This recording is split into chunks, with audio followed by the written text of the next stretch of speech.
Dans un village oublié des cartes, là où les cases de terre rouge bordaient un mince cours d'eau, vivait une légende que les anciens murmuraient à voix basse. L'esprit de la rivière n'était pas un esprit, mais une femme. On l'appelait Nayeli, fille de l'eau et de la terre. Le jour, elle apparaissait près du village, assise au bord de la rivière, silencieuse, la peau brillante comme le soleil sur l'argile mouillée. Sa queue d'écaille turquoise reposait dans l'eau, immobile, comme si le fleuve lui-même retenait son souffle. Les palmiers s'inclinaient à son passage, et même le vent semblait la respecter. Nayeli n'était ni totalement humaine, ni totalement esprit. Elle était née d'un ancien pacte. Tant que les hommes respecteraient la rivière, elle protégerait le village. Les saisons passaient, les récoltes prospéraient, et aucun enfant ne se noyait jamais. Mais avec le temps, les hommes oublièrent. Ils prirent plus d'eau qu'il n'en fallait, jetèrent leurs déchets, coupèrent les arbres sacrés. Alors, une nuit, la rivière changea. L'eau devint silencieuse, trop silencieuse. Au lever du soleil, Nayeli apparut une dernière fois, non plus dans l'eau, mais sur la berge, tournée vers le village. Elle ne pleurait pas. Les esprits ne pleurent pas. Mais son regard portait la tristesse des siècles. Elle parla, et sa voix résonna comme un tambour lointain. « Je vous ai donné la vie de l'eau. Vous m'avez répondu par l'oubli. Quand la rivière mourra, le village disparaîtra avec elle. » Puis, elle glissa lentement dans l'eau, et son corps se fondit dans le courant. Depuis ce jour, la rivière est toujours là, mais seuls ceux qui respectent la nature disent encore voir, certains matins, une silhouette aux écailles bleues, veillant en silence sur le village. Les années passèrent, et le village connut à nouveau la sécheresse et la famine. Les anciens, qui avaient autrefois entendu la voix de Nayeli, savaient que la rivière souffrait. Mais les jeunes n'y croyaient plus. Un matin, alors que le soleil perçait à peine l'horizon, un garçon du village nommé Kiano suivait le petit cours d'eau.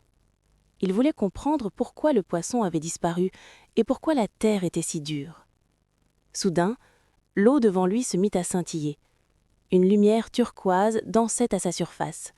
Et là, elle apparut. Nayeli, comme dans les légendes.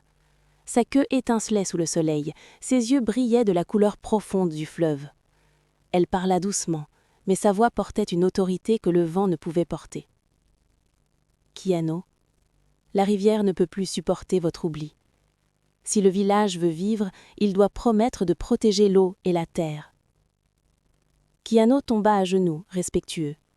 Il promit, avec tout son cœur, que lui et son peuple prendraient soin de la rivière et de ses secrets. Nayeli sourit alors, et l'eau autour d'eux sembla chanter. À partir de ce jour, des rituels anciens furent rétablis. Les villageois plantèrent des arbres sur les berges, nettoyèrent le cours d'eau, et chaque soir, les enfants racontaient l'histoire de la sirène aux écailles turquoises. Et quand le soleil se couchait derrière les collines rouges, on pouvait parfois voir Nayeli émerger de l'eau, veillant sur le village, fière de ceux qui avaient appris à respecter la vie. Mais elle savait aussi que la paix n'était jamais définitive, car les hommes oublient vite. Les années passèrent encore, Kiano était devenu un homme, respecté dans le village, et la rivière brillait d'une vie retrouvée. Mais l'homme oublie vite, et l'avidité revient. Un matin, des étrangers arrivèrent, avec des machines qui creusaient la terre et coupaient les arbres sur les berges.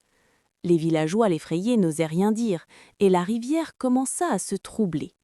Les poissons mouraient, l'eau se retirait, et Nayeli sentit sa colère grandir.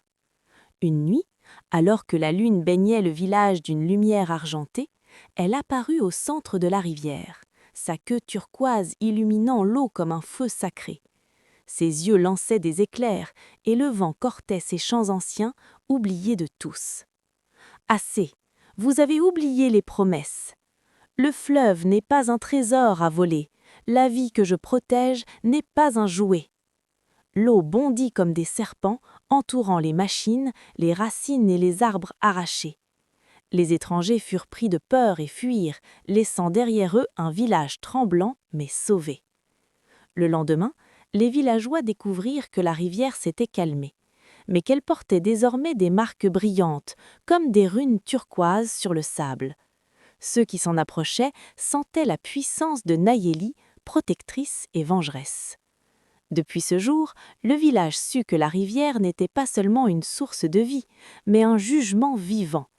Nayeli n'était plus seulement la fille de l'eau, elle était la gardienne du pacte, une sirène qui réapparaît quand l'homme oublie et disparaît quand le respect renaît. Et parfois, les enfants racontent encore qu'une silhouette turquoise glisse dans l'eau, observant chaque pas des hommes, prête à protéger la vie ou à punir l'oubli. Tu as aimé l'histoire ? N'hésitez pas de vous abonner à la chaîne et laisser un like.